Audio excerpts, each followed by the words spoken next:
Limite du taux d'endettement, refus de prêt, taux directeur élevé. Vous en avez assez d'attendre l'accord des banques alors que vos projets restent en suspens? Imaginez un instant transformer chaque euro de vos revenus locatifs en une véritable force pour financer de nouveaux investissements sans dépendre des critères toujours plus stricts des établissements financiers. Que feriez-vous si face à un taux d'endettement qui plafonne vos ambitions, vous pouviez prendre le contrôle sur votre stratégie d'investissement? Parce que si malgré la baisse des taux directeurs, les banques continuent à refuser vos dossiers, sachez qu'il y a des solutions. Hello tout le monde, moi c'est Julien, investisseur immobilier passionné depuis plus de 15 ans, marchand de biens, directeur d'une entreprise générale du bâtiment et d'une agence immobilière, également fondateur de l'école des Investpreneurs. Aujourd'hui, je suis ravi de vous retrouver pour parler d'immobilier concret, d'immobilier pour de vrai et notamment du contexte immobilier en pleine mutation en 2025. Parce que même si les taux directeurs affichent une tendance à la baisse, ce qui est un signe positif en apparence, la réalité demeure complexe. Les banques restent très exigeantes sur les taux d'endettement. Les refus de prêt restent malgré tout fréquents, même si les conditions d'accès au crédit semblent s'améliorer. Dans ce contexte, la question se pose avec acuité. Face à ces critères de financement de plus en plus stricts, l'autofinancement est-il la solution pour sécuriser vos projets immobiliers et bâtir votre patrimoine? Dans cette vidéo, nous allons analyser en profondeur les impacts des tensions géopolitiques et économiques sur le marché immobilier ainsi que les innovations technologiques qui vont transformer la gestion locative, vous permettant ainsi de faire baisser votre taux d'endettement. Vous allez découvrir pourquoi il est indispensable de constituer un business plan solide et comment vous devez optimiser votre cash flow et adopter des stratégies d'autofinancement innovantes. Vous pourrez ainsi réduire vos dépendances aux banques et trouver des solutions à de nouvelles sources de financement. Nous allons explorer des alternatives comme le statut de loueur meublé professionnel ou la création de sociétés qui vont vous permettre de développer de nouvelles solutions de financement. Alors préparez-vous à plonger dans un univers complexe mais porteur d'opportunités où chaque défi peut être transformé en levier de croissance. Dans cette première partie, nous allons parler du contexte économique immobilier en 2025 et notamment nous allons voir l'évolution de la politique monétaire parce qu'au début de 2025, nous avons constaté que la BCE, donc la Banque Centrale Européenne, continuait à poursuivre un cycle d'assouplissement. Lors de sa réunion du 30 janvier 2025, les taux de dépôt ont été abaissés à 2,75%, une décision qui s'inscrit dans une série de baisses engagées depuis plusieurs mois. Cette mesure vise à stimuler l'investissement et à encourager la consommation dans un contexte économique marqué par des incertitudes internationales et des tensions sur la scène commerciale. Alors même si cette baisse des taux semble nous offrir des conditions de crédit plus avantageuses, on doit rester vigilant. Les banques, malgré tout, un coût du crédit potentiellement inférieur, elles se voient continuer d'exiger des profils financiers solides. Alors, elles vont s'appuyer sur des critères tels que le taux d'endettement, la qualité d'un business plan, les risques associés à votre projet, mais même si en apparence, ce sont les mêmes critères qui sont étudiés depuis les cycles précédents, dans les faits, les choses sont quand même beaucoup plus compliquées. Vous pouvez avoir un projet idéal, vous n'aurez pas automatiquement accès à un financement. De notre côté, les banques se livrent une guerre aux nouveaux clients afin de relancer leur croissance. Je vous ai d'ailleurs fait une vidéo sur l'historique et la baisse des taux en 2025 que je vous remets en description ici. Le contexte économique est donc perturbé. C'est exactement la même chose au niveau de l'immobilier, puisqu'il y a de nouvelles réglementations qui entrent en vigueur depuis janvier 2025, interdisant la création de logements classés G. Bientôt, suivront les logements classés F et E jusqu'à 2035. L'État pousse donc à la rénovation énergétique. Soit dit en passant, c'est exactement ce qu'on fait avec notre stratégie de division immobilière, où on va acheter des passoires thermiques, les rénover et les louer ou les revendre pour faire de très belles opérations, soit en cash flow, soit en plus-value à la sortie. Si ça vous intéresse, vous avez plein de détails sur notre site internet investpreneur.com. En plus des DPE, le marché de l'immobilier est impacté par la fiscalité, qui voit son statut phare de loueur meublé non professionnel chamboulé par les derniers changements. Donc, en France, le système fiscal évolue pratiquement tous les ans pour le plus grand bonheur des investisseurs. Il n'y a plus de programme Pinel, entraînant moins de constructions neuves, ce qui met encore plus de pression et de tension sur le marché immobilier. Au niveau international, il y a des tensions géopolitiques et politiques qui ont elles aussi un impact direct sur le marché de l'immobilier, puisque la confiance des investisseurs vis-à-vis des stratégies des banques internationales, des banques centrales, se voit impactée. Les USA adoptent des mesures protectionnistes avec Trump au pouvoir. On doit donc rester attentif aux conséquences sur nos projets, notamment en termes de hausse des coûts des matériaux, des matières premières, du gaz, de l'électricité. La croissance démographique va elle aussi avoir un impact direct sur l'inflation qui joue un rôle direct sur les taux d'intérêt. Pour l'instant, en Europe, la BCE continue de baisser ses taux. Mais personne ne sait si cette tendance baissière qui était anticipée va réellement se produire. En parallèle de tout ça, il ne faut pas oublier l'impact des innovations technologiques qui vont avoir aussi des conséquences sur le marché immobilier, notamment avec des applications qui permettent de gérer différemment vos investissements. Vous pouvez suivre vos finances en temps réel. Vous n'avez plus forcément besoin de déléguer à des grosses agences, à des grosses conciergeries. Il y a des emplois qui sont perdus. Les investisseurs sont à la recherche des meilleures optimisations de rendement, gérant la performance de leur investissement à l'euro près. C'est dans ce contexte compliqué au niveau local, immobilier et même international, économiquement et politiquement, que votre relation au financement bancaire doit s'adapter. Premièrement, votre taux d'endettement, qui est un pourcentage de vos revenus mensuels consacrés au remboursement de vos crédits. En général, en France, il est toléré à une hauteur de 35%. C'est dans ce contexte économique, géopolitique, difficile que votre relation au financement doit s'adapter. Les refus des prêts restent malheureusement monnaie courante. Parmi les raisons principales, nous retrouvons un taux d'endettement jugé trop élevé, ce qui fragilise votre dossier, un apport personnel insuffisant qui est perçu comme un manque d'engagement, un business plan qui ne démontre pas clairement la rentabilité de votre projet, des antécédents financiers négatifs tels que des découverts bancaires récurrents, des risques liés à l'emplacement du bien, surtout si le marché local est incertain ou en déclin, ou encore un montant des travaux abusifs qui peuvent être jugés comme risqués. Chaque refus doit vous servir de leçon. En ajustant votre dossier, en renforçant votre apport, en élaborant un business plan détaillé, vous pouvez améliorer vos chances de succès. Maintenant, il faut bien comprendre que nous sommes également face à une diversité des critères bancaires. C'est-à-dire que ces conditions d'accès difficiles ne vont pas être vues de manière équivalente dans tous les établissements. Parce que chacun de ces établissements financiers ne fonctionne pas de la même manière. Les grandes banques traditionnelles, elles, appliquent souvent des critères très stricts. Toutefois, certaines banques spécialisées ou des établissements de crédit privés peuvent adopter une approche plus flexible. Ils peuvent tolérer un taux d'endettement légèrement supérieur à condition que votre dossier soit solide ou vous faire passer dans des dérogations. Connaître ces différences et cibler les banques adaptées à votre profil est essentiel pour obtenir un financement avantageux. La Banque Postale, la Société Générale, la BNP sont des banques avec qui nous n'avons jamais travaillé jusqu'en 2025.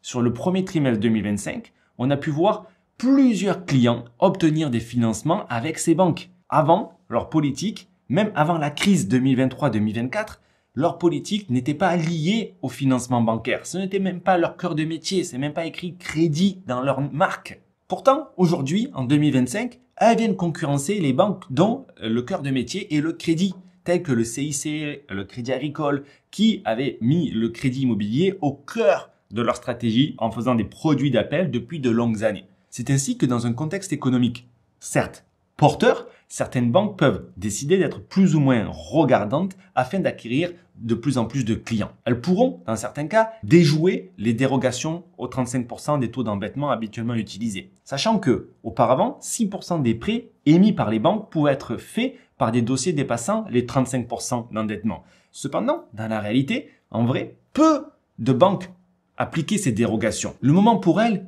est venu d'aller à la chasse aux clients et donc de les faire passer dans ces dérogations. Donc, si vous voulez faire des investissements en nom propre, c'est le moment de confronter des projets à ce type de banque-là. Évidemment, si vous êtes ouvert à du financement en SCI ou en société commerciale, vous n'avez pas ces contraintes d'endettement. Également, on voit au sein des élèves de l'école des investisseurs des financements accordés sur des durées beaucoup plus longues, avec moins d'apports, plus de différés. Ce qui veut dire que les conditions d'accès redeviennent très intéressantes. Si vous avez la chance d'être l'heureux élu, parce que, comme on dit préalablement, les conditions d'accès sont quand même plus difficiles que durant les années phares 2017, 2018, 2019, 2020, 2021. Il va donc falloir avoir un projet idéalement dimensionné à votre capacité de financement, sécurisé, avec du cash flow, de la plus-value dans des villes dynamiques.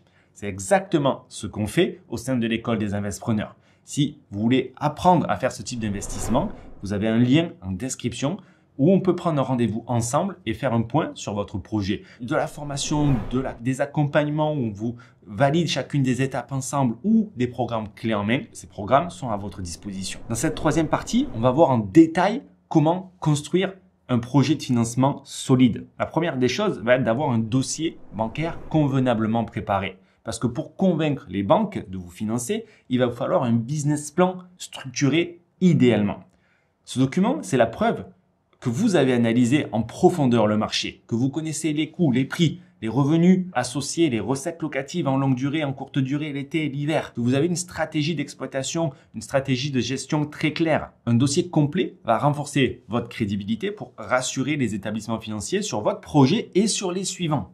Il faut donc prévoir une analyse précise du marché en location longue durée, en location courte durée, avec des données sur la demande locative, la tension locative et également les tendances, les prix, les projets, la croissance, l'urbanisme, les autorisations. Vous devez penser dès le départ à la bonne répartition entre l'apport que vous souhaitez injecter et le montant total du crédit. Votre cash flow doit être prévisionnel sur 10 ans, montrant aussi le statut fiscal que vous allez choisir et le résultat comptable que ça va générer. Les travaux doivent être maîtrisés avec des devis détaillés, des entreprises fiables. Enfin, il faudra intégrer une analyse de risque identifiant les obstacles potentiels et les solutions, les alternatives que vous avez déjà anticipées pour résoudre les éventuels problèmes. En mettant à jour votre dossier régulièrement, vous allez montrer que vous êtes capable de vous adapter aux stratégies, aux évolutions du marché et que votre projet va rester solide malgré les aléas du marché. C'est avant tout la qualité de votre projet qui fera la réussite de votre investissement.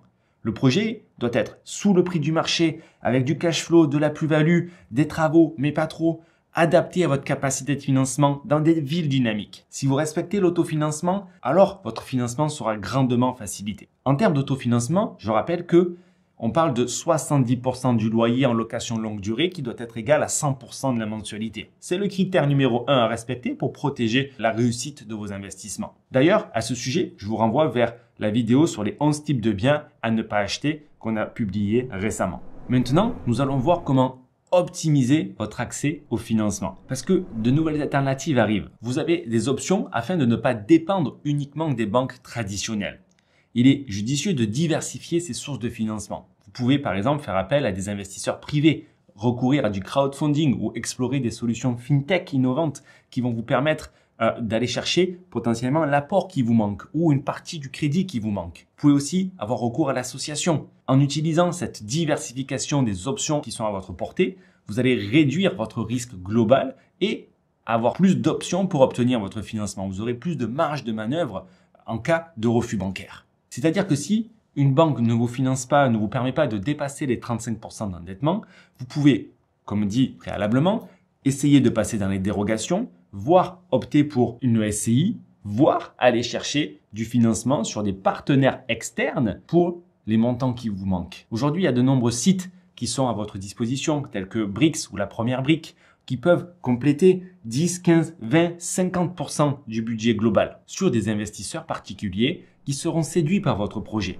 Pour conclure cette vidéo, on va rappeler que nous sommes face à un environnement complexe où le financement repart en croissance mais reste de plus en plus exigeant. Malgré une tendance des taux à la baisse et une chasse aux nouveaux clients, les critères de sélection sont de plus en plus difficiles. Les banques restent attentives au taux d'endettement, à votre dossier, à la qualité de votre projet. Dans ce contexte, les projets qui s'autofinancent apparaissent comme une solution stratégique de choix. Oubliez donc les appartements en copropriété pour faire de la location courte durée ou de la location courte durée atypique qui ne vont pas s'autofinancer en location longue durée, qui vont coûter tellement cher en travaux qu'à la revente, vous allez y perdre. Les biens déjà loués avec des locataires en place qui vont susciter des travaux a posteriori et dont les DPE vont vous empêcher de louer de manière sereine. On en revient donc au cœur de l'activité de l'école des investisseurs qui est d'acheter des biens en passoire énergétique, créer de la qualité au travers des travaux bien faits avec des partenaires de confiance pour aller proposer les meilleurs biens disponibles sur le marché, travaux finis, de façon à vous assurer un bon DPE, à avoir du déficit, profiter du différé bancaire, tout en ayant des projets qui s'autofinancent en location longue durée, ce qui vous permettra d'enchaîner les investissements sur des projets qui génèrent du cash flow instantanément et de la plus-value à la revente, travaux finis. C'est avec ce type de projet que vous allez créer un cercle vertueux qui alimentera votre capacité d'investissement futur. Il y a donc plein de solutions pour contourner les obstacles actuels. Travaillez à votre taux d'endettement. Maîtrisez vos revenus, vos charges Ayez un business plan détaillé pour votre projet qui ne doit pas être risqué dans les bonnes villes en croissance. Diversifiez les modes d'exploitation, limitez les risques, utilisez les outils numériques pour optimiser la gestion et réduire votre dépendance aux partenaires. Choisissez les bons régimes fiscaux et enfin, complétez du coup votre profil bancaire avec des solutions externes si besoin. Tout ça, c'est résumé au sein de programmes de formation et d'accompagnement. Si vous voulez avancer plus rapidement sur le sujet, ces programmes sont à votre disposition. Vous pouvez réserver un rendez-vous à partir du lien qui est en description de cette vidéo ou sur notre site internet investpreneur.com. Je me ferai un véritable plaisir de vous expliquer les formations, accompagnements et programmes clés en main qui sont à votre disposition. En résumé, même dans un environnement complexe et un financement qui offre des opportunités mais qui reste difficile, vous avez les options pour transformer chaque euro en levier de croissance. L'autofinancement total couplé à une gestion rigoureuse et à un accompagnement d'experts va vous permettre de bâtir un patrimoine immobilier solide et pérenne. Il est temps de repenser à votre stratégie d'optimisation de cash flow, de choisir les bons régimes fiscaux, de maîtriser les travaux correctement pour laisser les contraintes, les risques et les fausses croyances de côté. Merci d'avoir suivi cette vidéo, c'était Julien. On se retrouve très rapidement, soit en vidéo, soit en visio, en rendez-vous pour faire le point sur votre projet. À très vite.